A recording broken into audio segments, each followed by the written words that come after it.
जय जय माँ कामाख्या, जय जय माँ कामाख्या, जय जय माँ तारा, जय जय तारा। मित्रों, आप लोग कैसे हैं? सब कुशल मंगल है ना? अपना ध्यान रखिए। और बहुत सारे मित्रों का कहना था कुंडली में पिशाच योग क्या होता है, इसके बारे में एक एपिसोड आप बनाइए गुरुजी। तो आप लोग के मैं डिमांड आज पूरा कर रहा हूँ। और सर्वप्रथम आप वीडियो को स्किप करके ना देखें, लाइक और सब्सक्राइब और बेल आइकन को ज़रूर आप दबा दें ताकि दूसरा कोई एपिसोड अपलोड हो तो आपको नोटिफिकेशन मिल जाए। तो समय ना लेते हुए मैं आपको पिशाच योग कुंडली में क्या होता है उसके बारे में मैं बता रहा हूँ। शनि और राहु दोनों को वैदिक ज्योतिष में पाप ग्रह की श्रेणी में रखा गया है। जब ये दो ग्रह आपस में संबंध बनाते हैं तो पिशाच योग नामक बनता है। यानी एक ही राशि में जब दोनों का युति हो, एक साथ हो, यानी मान लिया जाए मेष राशि में अगर शनि है और राहु हो तो इसको बोलते पिशाच योग। अब प्रश्न यह उठता है कि किस प्रकार से शनि राहु संबंध बनाए तो यह योग बनता है। उससे पूर्व हमारे लिए यह जानना आवश्यक है कि आखिर शनि व राहु से ही क्यों पिशाच योग बनता है। वह पिशाच योग का क्या अर्थ है, उसके लिए हमें पहले शनि व राहु को समझना होगा। शनि और राहु रात्रि बलि होते हैं। शनि का वर्ण श्याम है और शनि का वर्ण श्याम है और शनि अंधेरे का ग्रह है और राहु एक माया अर्थात जादू है। जब भी शनि और राहु के बीच संबंध बनता है तो एक नकारात्मक शक्ति का सृजन होता है जिसे पराशर जी ने ज्योतिष में पिशाच योग की संज्ञा प्राप्त है। शनि राहु एक साथ युति कर के किसी भी भाव में अस्तित्व हो तो ये पिशाच योग हुआ। शनि व राहु एक दूसरे को परस्पर देखते हो तो भी पिशाच योग है। शनि की राहु की शनि पर मतलब एक दूसरे के ऊपर अगर दृष्टि भी पड़ रहा है तो भी पिशाच योग है। गोचर वश जब शनि जन्म के राहु या राहु जन्म के शनि पर गोचर करता हो तो इन चार प्रकार के शनि व राहु के मध्य संबंध बनने पर पिशाच योग बनता है। अब प्रश्न उठता है कि इस पिशाच योग के क्या होते हैं। तो आगे विभिन्न भावों में बनने वाले पिशाच योग के फल को बताऊंगा मैं आपको। भाव अनुसार राहु शनि की युति का फल।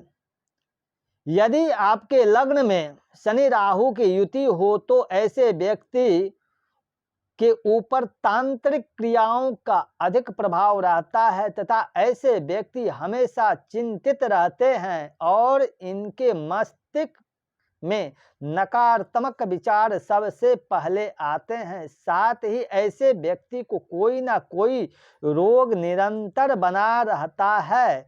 द्वितीय भाव में शनि राहु की युति हो तो व्यक्ति के घर वाले ही उसके शत्रु होते हैं तथा इनके हर कार्यों में बाधाओं का सामना करना पड़ता है और इनकी वाणी में कुछ दोष रहता है। साथ ही धन संचय में कठिनाई जुए सट्टे आदि में धन हानि होती है तथा ऐसे व्यक्ति नशीले पदार्थ या तामसी पदार्थ या दोनों सेवन करते हैं। अगर तृतीय भाव में राहु शनि का युति हो तो ऐसे व्यक्ति अधिकतर भ्रमित रहते हैं। ऐसे व्यक्ति का छोटा भाई नहीं होता। छोटे भाई को किसी भी प्रकार का कोई कष्ट रहता है। कहने का आशय यह है कि तृतीय भाव का पिशाच योग छोटे भाई के सुख की हानि करता है। साथ ही ऐसे व्यक्ति को समय समय पर भारी उतार चढ़ाव के समय से गुजरना पड़ता है। ऐसा ही यदि पंचमेश पर शनि राहु या राहु की या दोनों की दृष्टि हो या युति हो तो ऐसे व्यक्ति को संतान नहीं होती या होकर मर जाती। कहने का आशय ये है कि ऐसा व्यक्ति को संतान सुख नहीं प्राप्त होता। यदि चतुर्थ भाव में शनि और राहु की युति हो तो यह और भी खराब स्थिति होती है, क्योंकि चतुर्थ भाव भूमि मकान माता व सुख का भाव होता है। अतः ऐसी स्थिति में व्यक्ति को माता का पूर्ण सुख नहीं मिल पाता तथा इनके घर में नकारात्मक शक्ति का प्रभाव रहता है। प्रायः ऐसे व्यक्ति के घर में वास्तु दोष अवश्य ही रहता है। साथ ही ऐसे व्यक्ति को मकान का सुख भी मुश्किल से ही हो पाता है, क्योंकि शनि निर्वाण का कारक होता है और राहु माया भ्रम व बाधाओं का कारक होता है। ऐसे व्यक्ति जब भी किसी मकान का निर्माण आरंभ करवाते हैं तो उनके परिवार में रोग व्यतीत व पीड़ा प्राय बनी रहती है। यह ऐसे व्यक्ति को बड़ा आर्थिक नुकसान सहना पड़ता है।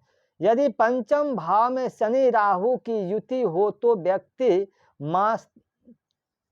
मस्तिष्क में नकारात्मक विचार आते रहते हैं। साथ ही ऐसे व्यक्ति की शिक्षा की भी कठिनाइयों से होते हैं ये हुए पूर्ण होती है। वह बड़े भाई बहन को किसी प्रकार का कष्ट रहता है तथा ऐसे व्यक्ति की संतान को कष्ट रहता है। और यदि पंचमेश का शनि व राहु दोनों में से किसी एक से भी संबंध बनता हो तो ऐसे व्यक्ति की संतानहीन अर्थात देह की किसी भाग में दुर्बलता लिए होती है या होकर मर जाती है। कहने का आशय यह है कि ऐसे व्यक्ति को संतान सुख नहीं प्राप्त होता। यदि छठे भाव में शनि राहु की युति हो तो ऐसे व्यक्ति छुपे हुए शत्रु अधिक होते हैं। छठे भाव में से रोग रिपु ऋण का विचार करते हैं। अतः ऐसे व्यक्ति की बीमारी का रहस्य जल्दी ज्ञात नहीं हो पाता है। कारण धन हानि सन की वृद्धि होती है। ऐसे व्यक्ति की हृदयघात होते हैं या अन्य किसी प्रकार की दिल की बीमारी, रक्त जनित विकार, एक्सीडेंट से देह की किसी भी भाग में कमजोरी की संभावना रहती है और मामा पक्ष से विवाद बना रहता है। यदि सप्तम भाव में शनि राहु की युति हो तो ऐसे स्थिति में व्यक्ति को अनेक प्रकार की कठिनाइयों का सामना करना पड़ता है, क्योंकि सप्तम भाव से रोजगार और जीवन साथी, दाम्पत्य जीवन, मित्र, साझेदारी आदि का विचार किया। अतः इस भाव में शनि व राहु की युति होने पर व्यक्ति को अपने मित्र और साझेदारियों से धोखा मिलने की संभावना रहती है तथा किसी दूसरे व्यक्ति के कारण से घर के वातावरण में कलह का माहौल बना रहता है। साथ ही ऐसे व्यक्ति को किसी महिला के कारण अपमानजनक स्थितियों का भी सामना करना पड़ता है और रोजगार के मार्ग में अनेक प्रकार की परेशानियों का सामना करते हुए धैर्य और संयम रखते हुए सफलता प्राप्त होती है। अष्टम भाव में से ससुराल आयु और मृत्यु पुरात्व होती है।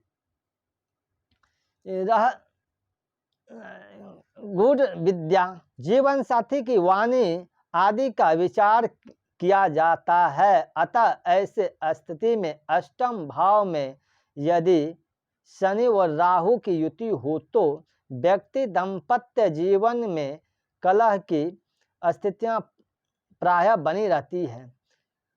ध्यान देने योग्य बात है वहां बैठने इन दोनों ग्रहों की सप्तम दृष्टि से द्वितीय भाव हो सकता है, कुटुंब व वाणी का भाव है पर दृष्टि होती है। अतः ऐसे व्यक्ति का दाम्पत्य जीवन न्यून होता है और यदि सप्तमेश अर्थात सप्तम भाव का स्वामी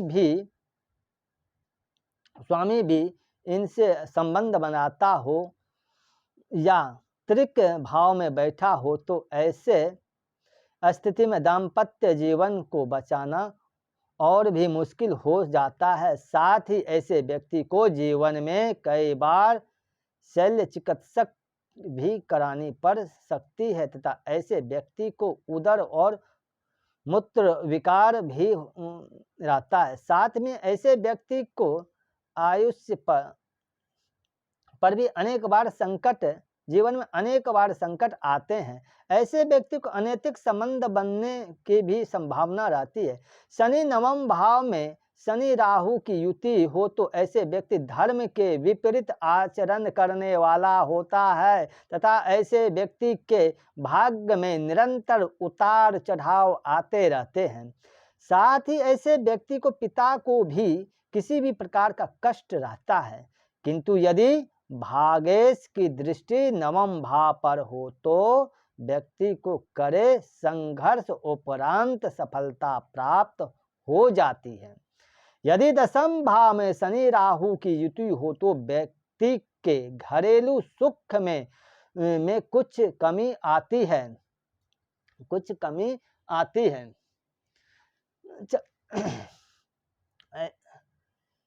व्यक्ति को कारोबार में निरंतर उतार चढ़ाव आता है आने से साथ ही किसी राजा या उच्च अधिकारी से दंड भी प्राप्त होने की संभावना है।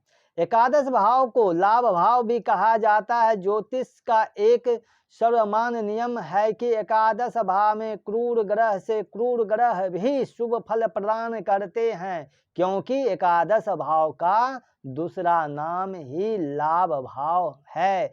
इस स्थिति में यदि शनि राहु की युति एकादश भाव में हो तो व्यक्ति को जुए सट्टे किसी भी गलत कार्यों द्वारा धन प्राप्ति होती है, किंतु ऐसे व्यक्ति के भाई बहन को किसी भी प्रकार का कष्ट अवश्य ही रहता है तथा ऐसे व्यक्ति को संतान का पूर्ण सुख नहीं प्राप्त हो पाता है। द्वादश भाव में यदि शनि व राहु की युति हो तो व्यक्ति अनैतिक संबंध बनने की अधिक संभावना रहती है। साथ ही ऐसे व्यक्ति की गृहस्थ सुख में कुछ कमी रहती है तथा ऐसे व्यक्ति को जीवन में कई बार धोखा मिलता है तथा किसी असाध्य रोग से पीड़ा होती है।